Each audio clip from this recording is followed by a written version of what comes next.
शुक्रवार की सुबह हल्की ठंडी हवा पूरे गांव में बह रही थी। रात की बारिश ने मिट्टी की खुशबू को और गहरा कर दिया था। मीरा रोज की तरह समय पर स्कूल पहुंची। उसने प्रार्थना स्थल पर नजर डाली। बच्चे अभी आने शुरू ही हुए थे। कुछ ही देर में आरव भी स्कूल पहुंच गया। आज उसके हाथ में एक बड़ा कपड़े का थैला था। मीरा ने मुस्कुराकर पूछा, आज क्या लेकर आए हैं? आरव ने थैला मेज पर रखा। रविवार वाले कार्यक्रम के लिए कुछ किताबें खरीदी हैं। जो बच्चे अच्छा प्रदर्शन करेंगे उन्हें इनाम में देंगे। मीरा ने किताबें उठाकर देखी। कोई कहानी की किताब थी, कोई विज्ञान की, तो कोई महान लोगों की जीवनी। उसने धीमे स्वर में कहा, बच्चों को खिलौने कुछ दिन याद रहते हैं, लेकिन अच्छी किताब जिंदगी भर साथ रहती है। आरव मुस्कुरा दिया, इसलिए तो खिलौने नहीं लाया? दोनों की बात सुनकर प्रधानाध्यापक भी मुस्कुरा दिए। तुम दोनों की सोच मिलती है। यही वजह है कि बच्चे भी बदल रहे हैं। पहली घंटी बजते ही पूरा स्कूल पढ़ाई में व्यस्त हो गया। दोपहर के समय 5वीं कक्षा का छात्र मोहन भागता हुआ स्टाफ रूम में आया। उसकी सांस तेज चल रही थी। मैडम, बाहर एक घायल चिड़िया गिरी है। मीरा तुरंत बाहर निकली। बरामदे के पास एक छोटी सी मैना जमीन पर पड़ी थी। उसका एक पंख घायल था। बच्चे उसे घेर कर खड़े थे। कुछ बच्चे डर रहे थे तो कुछ उसे हाथ लगाने की कोशिश कर रहे थे। मीरा घुटनों के बल बैठ गई। उसने बहुत सावधानी से चिड़िया को अपनी हथेली में उठाया। आरव तुरंत फर्स्ट एड बॉक्स लेकर आ गया। दोनों ने मिलकर उसके पंख पर हल्की पट्टी बांधी। बच्चे बिल्कुल चुप होकर सब देख रहे थे। एक बच्ची ने धीरे से पूछा, मैडम, ये ठीक हो जाएगी ना? मीरा ने मुस्कुराकर कहा, अगर प्यार और देखभाल मिल जाए तो ज्यादातर जख्म भर जाते हैं। बच्ची के चेहरे पर उम्मीद लौट आई। आरव ने बच्चों की तरफ देखकर कहा, आज की सबसे बड़ी सीख क्या है? रोहन तुरंत बोला, जो कमजोर हो उसकी मदद करनी चाहिए। आरव ने सिर हिलाया, बिल्कुल सही। कुछ देर बाद चिड़िया ने धीरे धीरे अपने पंख फड़फड़ाए। बच्चों की खुशी का ठिकाना नहीं रहा। सभी ने तालियां बजानी शुरू कर दी। मीरा ने उसे बरगद के पेड़ की नीची शाखा पर बैठा दिया। वह कुछ पल वहीं बैठी रही, फिर अचानक उड़ गई। बच्चे उसे उड़ते हुए देखकर खुशी से चिल्ला उठे। उस छोटी सी घटना ने पूरे स्कूल का माहौल बदल दिया। शाम को छुट्टी के बाद मीरा और आरव बरामदे में बैठे रविवार के कार्यक्रम की सूची अंतिम बार देख रहे थे। तभी प्रधानाध्यापक उनके पास आए। उन्होंने कहा, आज ब्लॉक कार्यालय से फोन आया था। अगर रविवार का कार्यक्रम सफल रहा तो हमारे स्कूल का नाम जिले के सर्वश्रेष्ठ ग्रामीण विद्यालयों की सूची में भेजा जाएगा। दोनों के चेहरे पर खुशी आ गई। ये सिर्फ स्कूल की नहीं, पूरे गांव की इज्जत की बात थी। प्रधानाध्यापक के जाने के बाद मीरा ने धीरे से कहा, काश इस गांव की पहचान लोगों की सोच से नहीं, बच्चों की मेहनत से बने। आरव ने उसकी बात ध्यान से सुनी। एक दिन ऐसा जरूर होगा। बदलाव हमेशा एक इंसान से शुरू होता है। सूरज अब पूरी तरह ढल चुका था। दोनों स्कूल का मुख्य दरवाजा बंद करके बाहर निकले। उसी समय दूर चौपाल के पास रघुवीर कुछ लोगों के साथ खड़ा दिखाई दिया। वह बार बार स्कूल की तरफ देख रहा था। उसकी आंखों में साफ दिखाई दे रहा था कि वह रविवार के कार्यक्रम को किसी भी कीमत पर सफल नहीं होने देना चाहता। शनिवार की सुबह पूरे स्कूल में अलग ही उत्साह था। रविवार के शिक्षा जागरूकता कार्यक्रम की तैयारियां अपने अंतिम चरण में थीं। बच्चे रंगीन चार्ट दीवारों पर लगा रहे थे। कोई मंच साफ कर रहा था तो कोई कुर्सियां ठीक से जमा रहा था। मीरा एक एक बच्चे के पास जाकर उसका काम देख रही थी। चार्ट थोड़ा ऊपर लगाओ, बहुत अच्छा बनाया है। हाँ, अब बिल्कुल ठीक लग रहा है। उसके चेहरे पर कई दिनों बाद सुकून दिखाई दे रहा था। आरव मंच के सामने खड़ा ध्वनि व्यवस्था देख रहा था। अचानक उसकी नजर एक बच्चे पर पड़ी। सोनू अकेला बैठा था। उसके हाथ में भाषण का कागज था, लेकिन चेहरे पर घबराहट साफ दिखाई दे रही थी। आरव उसके पास जाकर बैठ गया। क्या बात है? सोनू ने धीमी आवाज में कहा। सर, इतने लोगों के सामने बोलने से डर लगता है। आरव मुस्कुराया। डर सबको लगता है, मुझे भी लगता था। सोनू ने हैरानी से पूछा, सच? हाँ, पहली बार जब मैं स्कूल में भाषण देने खड़ा हुआ था तो मेरे हाथ भी कांप रहे थे। लेकिन मेरे शिक्षक ने एक बात कही थी, अगर तुम्हारी नीयत साफ है तो शब्द अपने आप रास्ता ढूंढ लेते हैं। सोनू के चेहरे पर धीरे धीरे आत्मविश्वास लौटने लगा। उसी समय मीरा भी वहां आ गई। उसने सोनू के कंधे पर हाथ रखा। तुम मंच पर लोगों को नहीं, अपने परिवार को देखना। हम सब तुम्हारे साथ होंगे। सोनू मुस्कुरा दिया। अब मैं कोशिश करूंगा मैडम। कुछ देर बाद सभी बच्चे अपनी अपनी तैयारी में लग गए। दोपहर तक पूरा स्कूल रंग बिरंगे पोस्टरों और बच्चों की बनाई तस्वीरों से सज चुका था। प्रधानाध्यापक पूरे परिसर का निरीक्षण करते हुए बोले, मुझे अपने बच्चों पर गर्व है और अपने शिक्षकों पर भी। उनकी बात सुनकर बच्चों ने जोरदार तालियां बजाईं। शाम होने लगी। तैयारियां लगभग पूरी हो चुकी थीं। मीरा बरामदे में रखे गमलों में पानी डाल रही थी। तभी आरव उसके पास आया। थक गई होंगी? मीरा हल्का सा मुस्कुराई। थोड़ी, लेकिन बच्चों की खुशी देखकर सारी थकान चली जाती है। आरव ने स्कूल की तरफ देखते हुए कहा, पता है, मैंने कई स्कूल देखे हैं, लेकिन पहली बार ऐसा लग रहा है कि यहां सिर्फ पढ़ाई नहीं, रिश्ते भी बनते हैं। मीरा कुछ पल चुप रही, फिर बोली, रिश्ते वहीं बनते हैं जहां लोग एक दूसरे को बदलने की कोशिश नहीं करते, बल्कि समझने की कोशिश करते हैं। आरव ने उसकी बात ध्यान से सुनी। वह कुछ कहना चाहता था, लेकिन उसने अपने शब्द रोक लिए। उसे महसूस हुआ, अभी सिर्फ एक अच्छे दोस्त की तरह उसके साथ रहना ही सही होगा। उसी समय स्कूल के बाहर से किसी के तेज कदमों की आवाज आई। रामू काका जल्दी जल्दी अंदर आए। उनके चेहरे पर चिंता साफ दिखाई दे रही थी। मीरा बेटा, एक खबर मिली है। दोनों उनकी तरफ देखने लगे। रामू काका ने धीमी आवाज में कहा, रघुवीर ने गांव के कुछ लोगों को भड़काना शुरू कर दिया है। वो चाहता है कि कल के कार्यक्रम में कोई भी गांव वाला न आए। कुछ पल के लिए तीनों के बीच खामोशी छा गई। फिर मीरा ने शांत स्वर में कहा, अगर लोग नहीं आएंगे तो भी कार्यक्रम होगा। ये बच्चों की मेहनत है, इसे किसी की नफरत की वजह से अधूरा नहीं छोड़ सकते।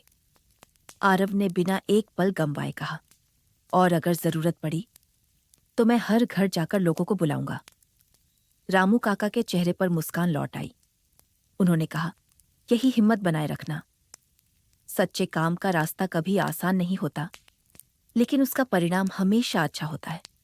रविवार की सुबह सूरज की पहली किरण के साथ ही पूरा स्कूल जाग उठा था। बच्चे नए कपड़े पहनकर समय से पहले पहुंच गए थे। किसी के हाथ में चार्ट था तो किसी के हाथ में पौधा। सभी के चेहरों पर उत्साह साफ दिखाई दे रहा था। मीरा स्कूल के मुख्य द्वार पर खड़ी हर आने वाले बच्चे का मुस्कुराकर स्वागत कर रही थी। आरव मंच की आखिरी तैयारी देख रहा था। माइक, कुर्सियां, पानी की व्यवस्था, सब कुछ ठीक था। प्रधानाध्यापक ने घड़ी देखी। 10 बजने वाले हैं, कार्यक्रम शुरू करते हैं।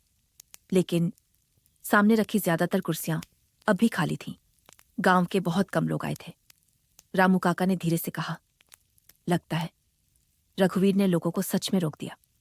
कुछ पल के लिए बच्चों के चेहरे उतर गए। उन्हें लगा इतनी मेहनत शायद बेकार चली जाएगी। मीरा ने बच्चों को अपने पास बुलाया। वह मुस्कुराई, तुम लोगों ने ये मेहनत तालियां सुनने के लिए नहीं की। तुमने मेहनत इसलिए की ताकि जो भी यहां आए वो कुछ सीख कर जाए। कुर्सियां खाली हैं, लेकिन हमारा हौसला नहीं। उसकी बात सुनकर बच्चों के चेहरे पर फिर से आत्मविश्वास लौट आया। उसी समय आरव बिना कुछ कहे स्कूल के बाहर निकल गया। वह सीधे गांव की पहली गली में पहुंचा। हर घर का दरवाजा खटखटाया। आज स्कूल में बच्चों का कार्यक्रम है, अगर आपके पास थोड़ा समय हो तो जरूर आइए। कहीं लोगों ने मना कर दिया, कहीं किसी ने कहा बाद में आएंगे, लेकिन कुछ बुजुर्ग तुरंत तैयार हो गए। एक किसान ने हल रख दिया। एक महिला अपनी बेटी का हाथ पकड़कर चल पड़ी। धीरे धीरे लोग आने लगे। उधर कार्यक्रम शुरू हो चुका था। पहले बच्चों ने प्रार्थना प्रस्तुत की, फिर छोटी छोटी कविताएं सुनाई। तालियां धीरे धीरे बढ़ने लगी। सोनू का नाम पुकारा गया। वह मंच पर पहुंचा, लेकिन सामने बैठे लोगों को देखकर घबरा गया। उसके हाथ कांपने लगे। मीरा ने दूर से मुस्कुराकर उसकी तरफ देखा। बस इतना ही काफी था।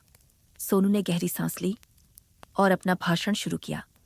शिक्षा सिर्फ नौकरी पाने का रास्ता नहीं है, अच्छा इंसान बनने का रास्ता भी है। पूरा मैदान शांत होकर उससे सुनने लगा। भाषण समाप्त होते ही जोरदार तालियां गूंज उठी। सोनू की आंखों में खुशी चमक रही थी। वह मंच से उतरते ही दौड़कर मीरा के पास आया।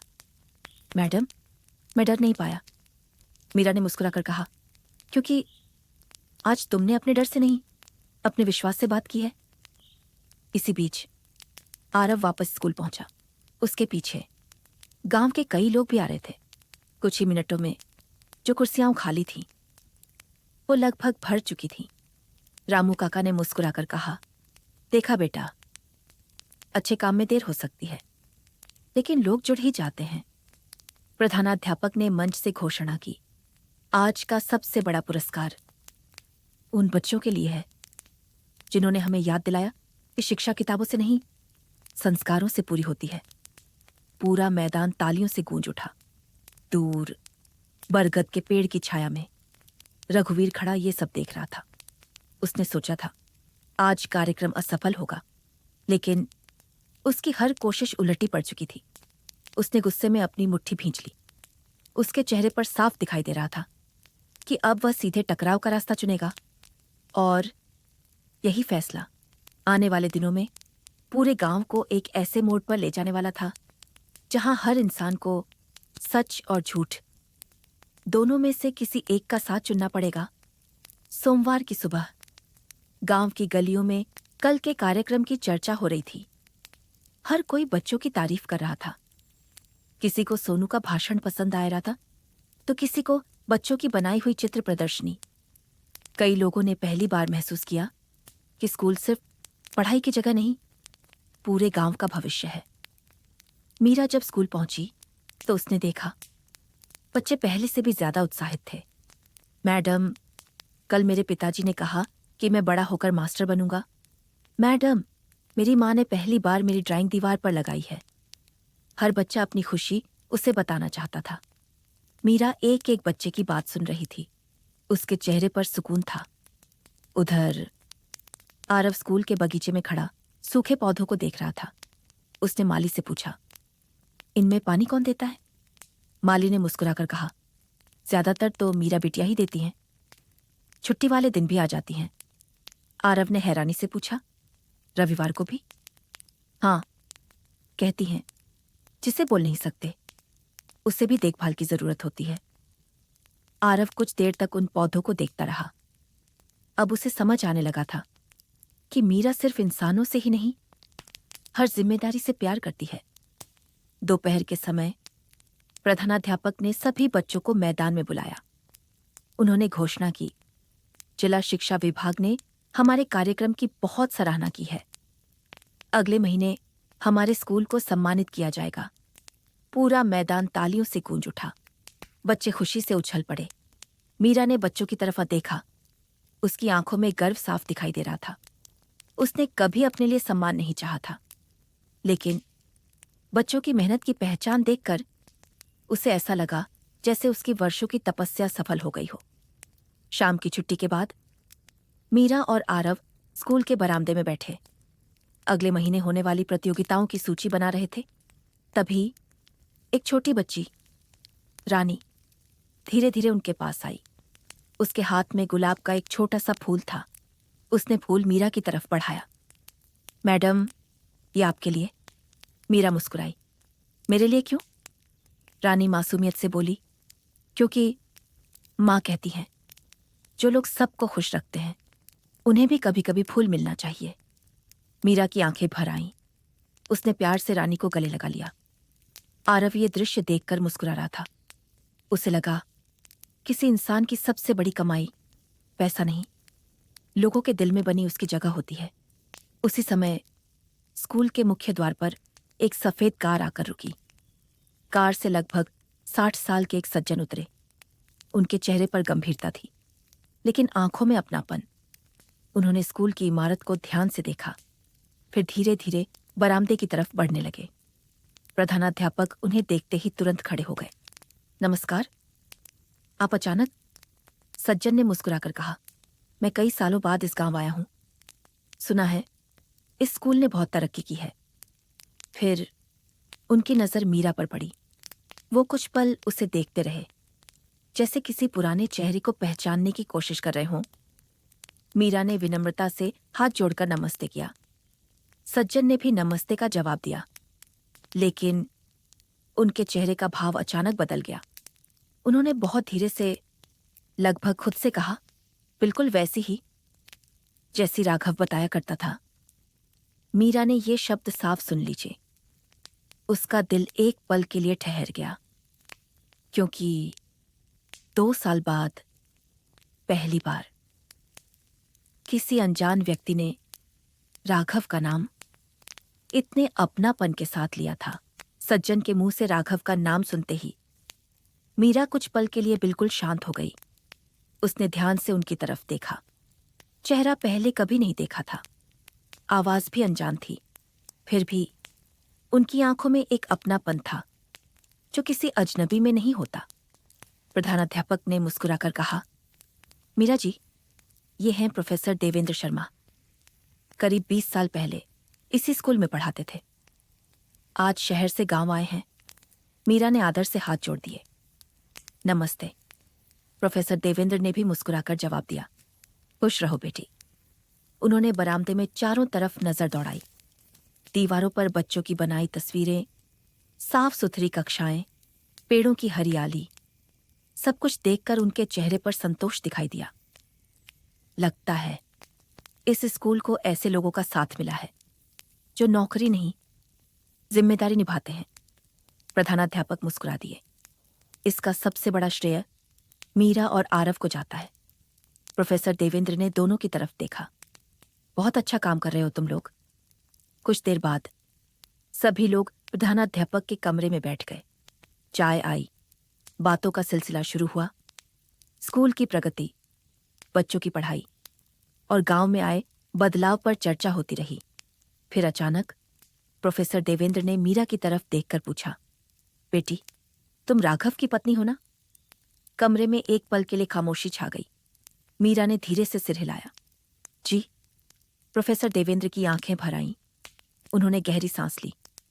राघव मेरे सबसे होनहार विद्यार्थियों में से एक था। पढ़ाई में तेज और दिल से बहुत बड़ा इंसान। मीरा चुपचाप सुनती रही। वह पहली बार किसी और की जुबान से राघव की बातें सुन रही थी। प्रोफेसर देवेंद्र मुस्कुराए। जब भी शहर आता था मुझसे जरूर मिलता था। हर मुलाकात में बस एक ही इंसान की बातें करता था। उन्होंने मीरा की तरफ देखा। तुम्हारी? मीरा की पलकों पर नमी उतर आई। आरव चुपचाप बैठा सब सुन रहा था। प्रोफेसर देवेंद्र आगे बोले, एक दिन उसने मुझसे कहा था, सर, अगर कभी मैं किसी वजह से मीरा के साथ न रह सकूं तो बस एक बात चाहता हूं। मीरा की धड़कन तेज हो गई। कमरे में बैठे सभी लोग उनकी बात सुनने लगे। मैं चाहता हूं कि वो अपनी मुस्कान कभी न खोए। उसे पढ़ाना बहुत पसंद है। अगर मैं न रहूं तो भी वो बच्चों को पढ़ाती रहे। मीरा अब अपने आंसू रोक नहीं पाई। उसने पहली बार महसूस किया कि राघव की सबसे बड़ी चिंता अपनी जिंदगी नहीं, उसकी जिंदगी थी। कुछ देर तक कमरे में कोई कुछ नहीं बोला। बाहर स्कूल की छुट्टी की घंटी बज चुकी थी। बच्चों की आवाजें धीरे धीरे दूर होती चली गईं। प्रोफेसर देवेंद्र उठे। उन्होंने अपने बैग से एक पुरानी किताब निकाली। किताब के पहले पन्ने पर राघव के हस्ताक्षर थे। ये किताब उसने मुझे लौटानी थी, लेकिन लौटाने से पहले ही उनकी आवाज भर्रा गई। उन्होंने किताब मीरा की तरफ बढ़ाई। मुझे लगता है अब ये तुम्हारे पास होनी चाहिए। मीरा ने दोनों हाथों से किताब ले ली। उसने उसे अपने सीने से लगा लिया। उसकी आंखों में दर्द था, लेकिन उस दर्द में पहली बार सुकून भी मिला हुआ था। प्रोफेसर देवेंद्र स्कूल से विदा लेकर चले गए। शाम का सूरज धीरे धीरे ढल रहा था। मीरा बरगद के पेड़ के नीचे खड़ी किताब के पहले पन्ने को बार बार देख रही थी। आरव कुछ दूरी पर खड़ा था। उसने पास आकर सिर्फ इतना कहा, कुछ रिश्ते समय से नहीं, यादों से जिंदा रहते हैं। मीरा ने उसकी तरफ देखा। इस बार उसने कोई जवाब नहीं दिया, सिर्फ हल्की सी मुस्कान दी। वो मुस्कान दर्द छिपाने की नहीं, बल्कि किसी अपने की अच्छी याद को स्वीकार करने की थी। अगले कुछ दिनों तक मीरा ने उस किताब को अपने कमरे की अलमारी में सबसे ऊपर रखा। हर सुबह स्कूल जाने से पहले वह एक बार उसे जरूर देखती, जैसे राघव की कोई निशानी उसे फिर से जीने की ताकत दे रही हो। इधर स्कूल में बच्चों की वार्षिक परीक्षाएं नजदीक आ रही थीं। पूरा माहौल पढ़ाई में डूब चुका था। मीरा सुबह से शाम तक बच्चों की अतिरिक्त कक्षाएं लेती। जिस बच्चे को कोई विषय कठिन लगता, वह उसे छुट्टी के बाद भी रोककर समझाती। आरव भी अब उसके साथ मिलकर बच्चों की तैयारी करवाने लगा। दोनों ने तय किया कि इस बार स्कूल का कोई भी बच्चा सिर्फ इसलिए पीछे नहीं रहेगा क्योंकि उसे पढ़ाने वाला समय पर नहीं मिला। एक शाम स्कूल की छुट्टी के बाद दोनों बरामदे में बैठे उत्तर पुस्तिकाएं जांच रहे थे। तभी रोहन धीरे धीरे उनके पास आया। उसके चेहरे पर उदासी थी। मैडम, मीरा ने मुस्कुराकर पूछा, क्या हुआ बेटा? रोहन ने झिझकते हुए कहा, शायद मैं परीक्षा में अच्छे अंक नहीं ला पाऊंगा। पिताजी कह रहे थे अगर इस बार भी कम नंबर आए तो पढ़ाई छुड़वा देंगे। मीरा ने उसकी कॉपी बंद कर दी। वह उसके सामने बैठ गई। रोहन, तुम्हें किस विषय से सबसे ज्यादा डर लगता है? गणित। आरव मुस्कुराया। बस इतनी सी बात। कल से 1 घंटा पहले स्कूल आ जाना। हम दोनों मिलकर तुम्हारी तैयारी करवाएंगे। रोहन ने आश्चर्य से पूछा, सच में सर? हाँ, लेकिन एक शर्त है। तुम हार मानने की बात दोबारा नहीं करोगे। रोहन की आंखों में उम्मीद लौट आई।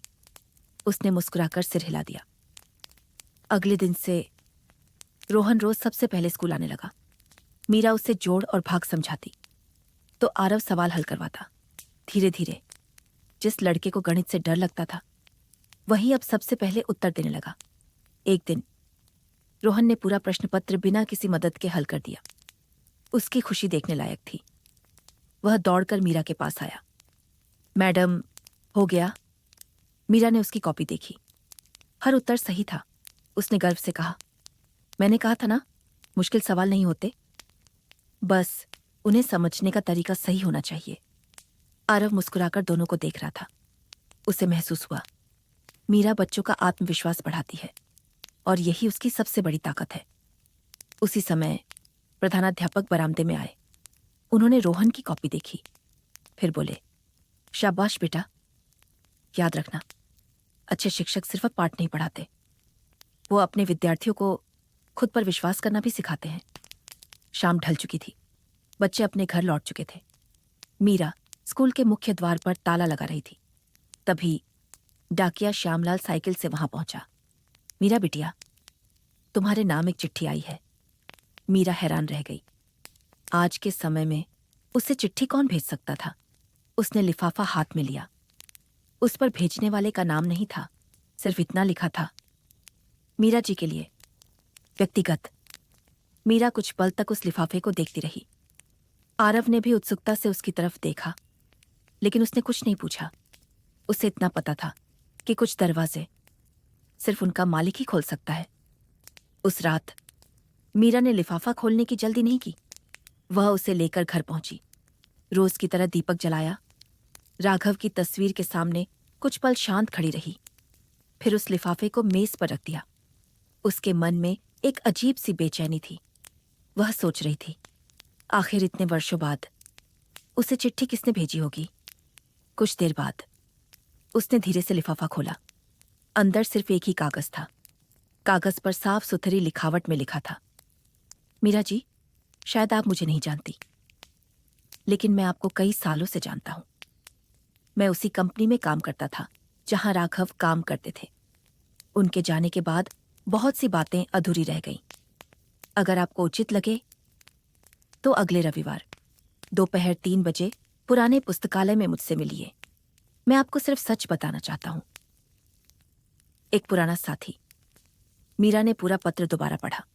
उसमें कोई धमकी नहीं थी, कोई रहस्य पैदा करने वाली बात भी नहीं, सिर्फ एक आग्रह था और सच शब्द। वह देर तक सोचती रही, क्या उसे वहां जाना चाहिए या फिर बीते हुए समय को वहीं छोड़ देना चाहिए। अगली सुबह स्कूल में हमेशा की तरह पढ़ाई शुरू हुई, लेकिन आज मीरा कुछ खोई सी लग रही थी। आरव ने दूर से ही महसूस कर लिया। दोपहर की छुट्टी में वह बरगद के पेड़ के नीचे बैठी थी। उसके हाथ में वही चिट्ठी थी। आरव उसके पास आया। सब ठीक है? मीरा ने पहली बार बिना छिपाए सच कहा। एक चिट्ठी आई है, राघव के पुराने साथी ने भेजी है। आरव ने ध्यान से सुना। उसने चिट्ठी मांगी नहीं, सिर्फ पूछा, तुम क्या सोच रही हो? मीरा ने गहरी सांस ली। समझ नहीं आ रहा, जाऊं या नहीं। कुछ पल दोनों चुप रहे। फिर आरव ने शांत स्वर में कहा, फैसला मैं नहीं कर सकता, लेकिन इतना जरूर कहूंगा, अगर कोई सवाल सालों से दिल में हो तो उसका जवाब जान लेने में बुराई नहीं होती। कभी कभी सच दर्द देता है, लेकिन अधूरा सच उसे भी ज्यादा तकलीफ देता है।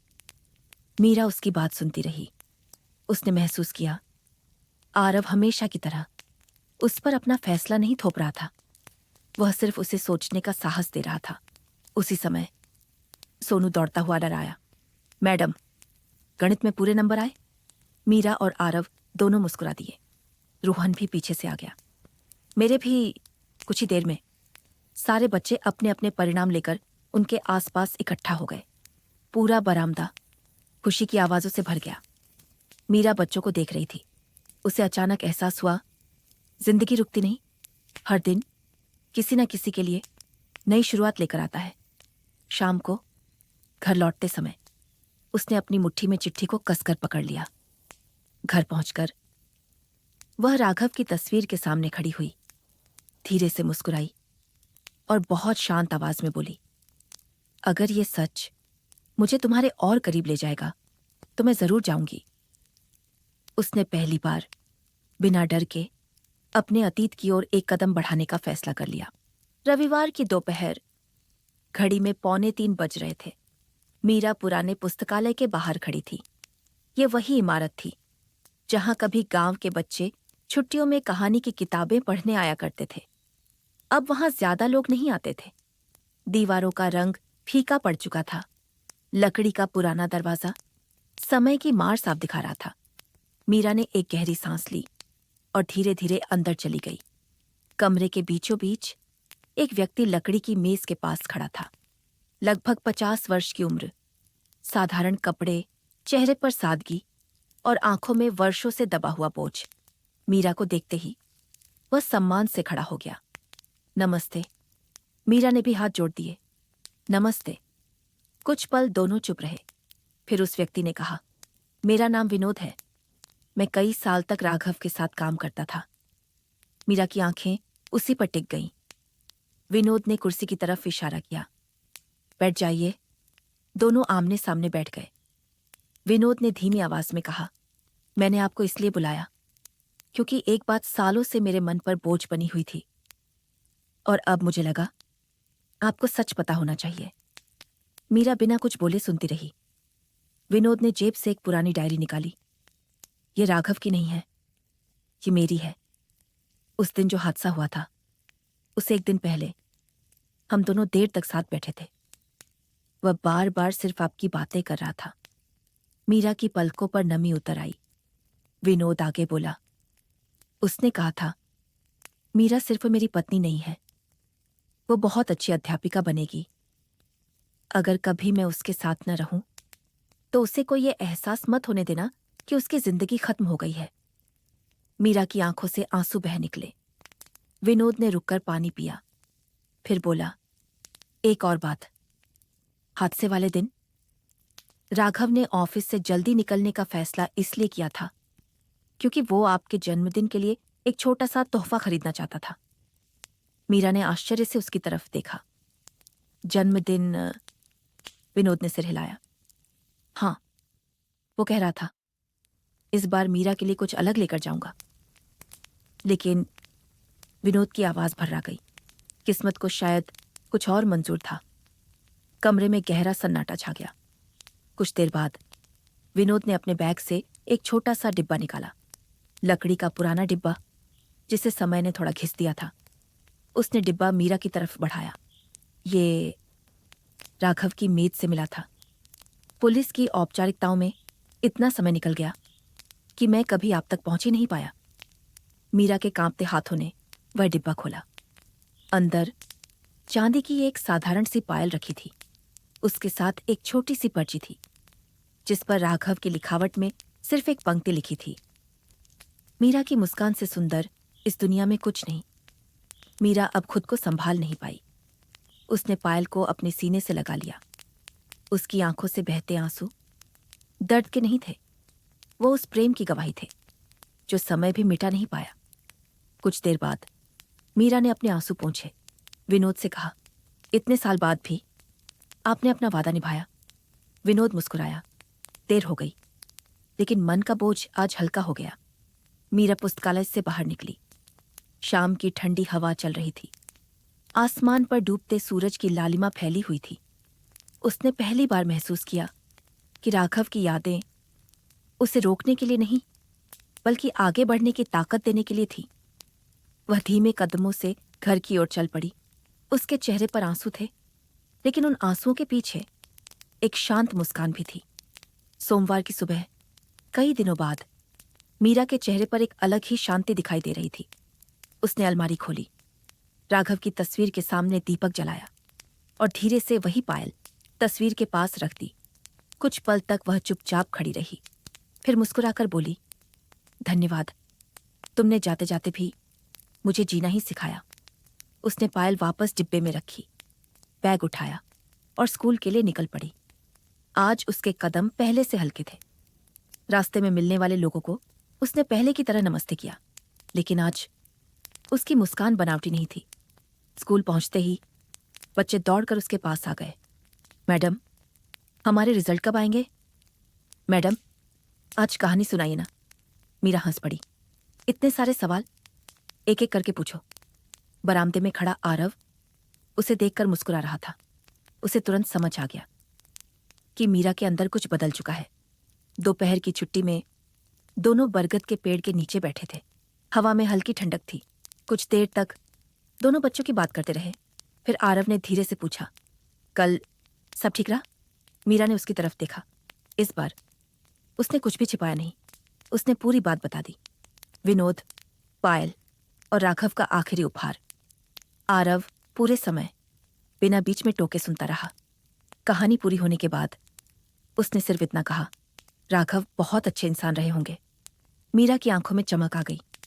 हाँ, बहुत अच्छे थे, और शायद इसीलिए आज भी उनकी याद मुझे कमजोर नहीं, मजबूत बनाती है। आरव मुस्कुराया। यादें अगर इंसान को आगे बढ़ने की ताकत दें तो उन्हें संभाल कर रखना चाहिए।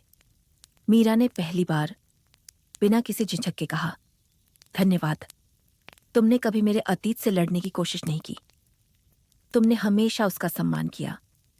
आरव ने हल्की हंसी के साथ जवाब दिया, क्योंकि किसी इंसान से प्यार करने का मतलब उसके बीते हुए कल से नफरत करना नहीं होता, उसकी पूरी कहानी को स्वीकार करना होता है। मीरा कुछ पल तक उसे देखती रही। उसके मन में पहली बार आरव के लिए एक नया सम्मान जन्म लेने लगा। उसी समय रामू काका तेजी से स्कूल के अंदर आए। उनके हाथ में अखबार था। चेहरे पर खुशी साफ दिखाई दे रही थी। अरे, सब लोग बाहर आओ। प्रधानाध्यापक भी बाहर निकल आए। क्या बात है रामू काका? उन्होंने अखबार खोलकर दिखाया। पहले पन्ने पर स्कूल के बच्चों की तस्वीर छपी थी। नीचे लिखा था, छोटे गांव के सरकारी स्कूल ने शिक्षा और संस्कार की नई मिसाल पेश की। प्रधानाध्यापक की आंखें भर आईं। उन्होंने गर्व से मीरा और आरव की तरफ देखा। ये सम्मान तुम दोनों की मेहनत का है। बच्चे खुशी से तालियां बजाने लगे। पूरा स्कूल जश्न के माहौल में बदल गया। लेकिन उसी भीड़ से थोड़ी दूर स्कूल की दीवार के बाहर रघुवीर खड़ा था। उसने अखबार को गुस्से से देखा और उसे मसल कर जमीन पर फेंक दिया। उसकी हर चाल अब तक नाकाम हो चुकी थी, लेकिन उसके चेहरे को देखकर साफ समझ आ रहा था कि उसने हार नहीं मानी है। वह इस बार ऐसा कदम उठाने वाला था जो सीधे मीरा के सम्मान पर वार करेगा। अगले दिन गांव में अखबार की वही खबर हर घर तक पहुंच चुकी थी। चाय की दुकान, खेत, चौपाल, हर जगह स्कूल की चर्चा हो रही थी। लोग पहली बार बच्चों की मेहनत की बात कर रहे थे। रामू काका मुस्कुराते हुए बोले, देखा, अच्छा काम देर से सही, पहचान जरूर बना ही लेता है। लेकिन रघुवीर की बेचैनी बढ़ती जा रही थी। उसे सबसे ज्यादा तकलीफ इस बात की थी कि जिन लोगों के सामने वह मीरा को झुकाना चाहता था, वहीं लोग अब उसकी तारीफ करने लगे थे। उसने उसी शाम पंचायत बुलाने की घोषणा कर दी। खबर पूरे गांव में फैल गई। शाम ढलते ढलते बरगद के नीचे गांव के लोग इकट्ठा होने लगे। सरपंच अपनी जगह पर बैठे थे। रामू काका, शांति दादी, प्रधानाध्यापक और गांव के कई बुजुर्ग भी वहां मौजूद थे। कुछ देर बाद मीरा भी वहां पहुंची। उसने हमेशा की तरह साधारण सफेद साड़ी पहन रखी थी। उसके पीछे थोड़ी दूरी पर आरव भी आकर खड़ा हो गया। उसने मीरा की तरफ देखा लेकिन कुछ नहीं कहा। सिर्फ उसकी मौजूदगी ही काफी थी। सरपंच ने सभा शुरू की। रघुवीर, तुमने पंचायत बुलाई है, जो कहना है सबके सामने कहो। रघुवीर आगे बढ़ा। उसने ऊंची आवाज में कहा, मैं सिर्फ एक सवाल पूछना चाहता हूं। क्या इस गांव की एक विधवा रोज एक पराये आदमी के साथ घूमे और हम सब चुप रहें? कुछ पल के लिए चारों तरफ सन्नाटा छा गया। रघुवीर ने फिर कहा, अगर आज हमने इसे नहीं रोका तो कल हमारे बच्चे क्या सीखेंगे? इस बार भीड़ में बैठे एक बुजुर्ग खड़े हो गए। उन्होंने शांत स्वर में कहा, हमारे बच्चे मीरा से पढ़ना सीखते हैं और आरव से मेहनत करना। गलत क्या सीख रहे हैं? रघुवीर चौंक गया। उसे उम्मीद नहीं थी कि कोई उसके सामने इस तरह जवाब देगा। तभी वही बुजुर्ग महिला आगे आई, जिनकी सब्जियां मीरा ने सड़क से उठाई थीं। उन्होंने कहा, जिस लड़की ने पूरे गांव की मदद की, आज उसी पर उंगली उठ रही है। ये न्याय नहीं है। उनके बाद वो किसान आगे आए, जिन्हें कार्यक्रम वाले दिन मीरा और आरव ने सहारा दिया था। उन्होंने कहा, अगर ये दोनों उस दिन मेरी मदद नहीं करते तो शायद मैं सड़क पर ही गिरा रह जाता। धीरे धीरे एक एक करके कई लोग बोलने लगे। किसी ने कहा, मेरे बच्चे को इन्होंने मुफ्त में पढ़ाया। किसी ने कहा, मेरी बेटी का स्कूल छुड़वाने से इन्हीं दोनों ने रोका। किसी ने कहा, ये लोग पूरे गांव का सम्मान है। रघुवीर चारों तरफ देखने लगा। जिस भीड़ को वह अपने साथ समझ रहा था, वही भीड़ आज उसके खिलाफ खड़ी थी। सरपंच धीरे धीरे अपनी जगह से उठे। उन्होंने गंभीर आवाज में कहा, रघुवीर, इल्जाम लगाना आसान होता है, लेकिन इल्जाम से पहले सबूत चाहिए। तुम्हारे पास कोई सबूत है? रघुवीर चुप रहा। उसने इधर उधर देखा, लेकिन उसके पास कहने के लिए कुछ नहीं था। सरपंच ने आगे कहा, और हमारे पास इन दोनों की ईमानदारी के गवाह पूरे गांव के लोग हैं। इसलिए आज की पंचायत में मीरा और आरव के खिलाफ लगाए गए सभी आरोप बेबुनियाद माने जाते हैं। पूरा चौपाल तालियों से गूंज उठा। मीरा की आंखें भर आईं, लेकिन उसने सिर झुकाकर सिर्फ भगवान का धन्यवाद किया। आरव ने उसकी तरफ देखा। उसे महसूस हुआ, आज पहली बार मीरा अकेली नहीं थी। पूरा गांव उसके साथ खड़ा था। रघुवीर बिना कुछ बोले धीरे धीरे वहां से चला गया। उसके कदम भारी थे, क्योंकि आज वह पंचायत से नहीं, अपने अहंकार से हारकर लौट रहा था। पंचायत को हुए लगभग 3 महीने बीत चुके थे। गांव पहले जैसा नहीं रहा था। अब लोग मीरा को देखकर फुसफुसाते नहीं थे, सम्मान से नमस्ते करते थे। स्कूल में बच्चों की संख्या भी पहले से बढ़ गई थी। कई ऐसे माता पिता जो पहले अपनी बेटियों को पढ़ाने में विश्वास नहीं रखते थे, अब खुद उनका हाथ पकड़कर स्कूल छोड़ने आते थे। प्रधानाध्यापक बरामदे में खड़े मुस्कुरा रहे थे। उन्होंने धीरे से कहा, शायद यही असली जीत होती है, जब एक इंसान नहीं, पूरी सोच बदल जाए। उसी दिन स्कूल की छुट्टी के बाद मीरा बरगद के पेड़ के नीचे बैठी बच्चों की कॉपियां समेट रही थी। हवा बिल्कुल शांत थी। पेड़ों से सूखे पत्ते धीरे धीरे जमीन पर गिर रहे थे। आरव 2 कुल्हड़ चाय लेकर उसके पास आया। एक कुल्हड़ उसकी तरफ बढ़ाते हुए बोला, आज बहुत थक गई होगी। मीरा मुस्कुराई। थकान तो है, लेकिन अब अच्छी लगती है। दोनों कुछ देर तक चुपचाप चाय पीते रहे। फिर आरव ने धीरे से कहा, मीरा, एक बात कहनी थी। मीरा ने उसकी तरफ देखा। कहिए। आरव ने गहरी सांस ली। मैंने कभी तुम्हारे दर्द से लड़ने की कोशिश नहीं की, क्योंकि वो तुम्हारी जिंदगी का हिस्सा है। मैंने कभी राघव की जगह लेने की भी कोशिश नहीं की, क्योंकि किसी की जगह कोई नहीं ले सकता। लेकिन आज मैं अपने दिल की बात छिपाना भी नहीं चाहता। मीरा शांत होकर सुनती रही। आरव की आवाज धीमी थी, लेकिन हर शब्द सच्चा था। मुझे तुमसे प्यार हो गया है। अगर तुम्हारे दिल में मेरे लिए ऐसा कोई एहसास नहीं है, तो मैं आज के बाद कभी इस बारे में बात नहीं करूंगा। हम पहले जैसे दोस्त रहेंगे।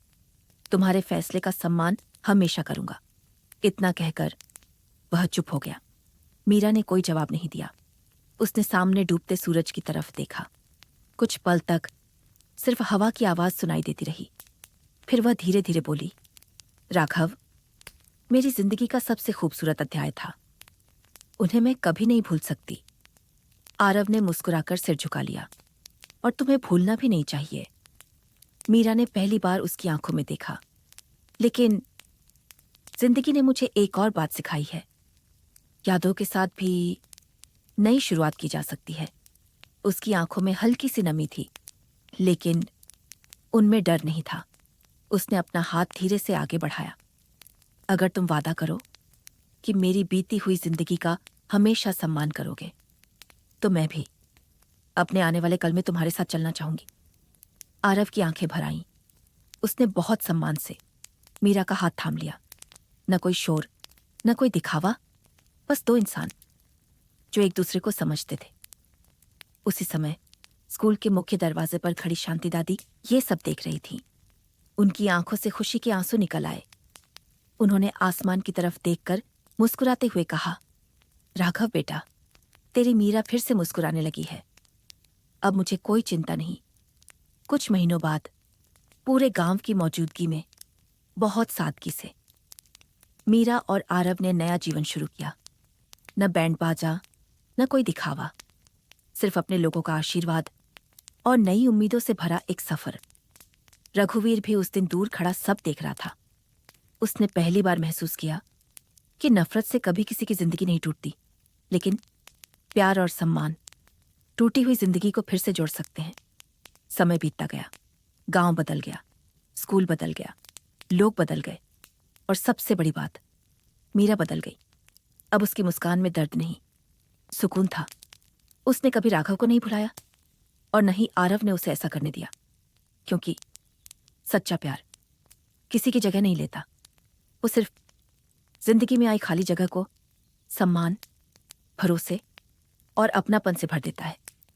अगर इस कहानी ने आपके दिल को छुआ हो, तो वीडियो को लाइक जरूर करें। और ऐसी ही दिल को छू लेने वाली कहानियों के लिए रात की कहानियां को सब्सक्राइब करना मत भूलिए। बेल आइकॉन जरूर दबाइए, ताकि हमारी अगली कहानी आप तक सबसे पहले पहुंचे। नीचे कमेंट में जरूर लिखिए, सम्मान से बड़ा कोई प्यार नहीं। फिर मिलेंगे रात की कहानियां की एक और दिल को छू लेने वाली कहानी के साथ। धन्यवाद।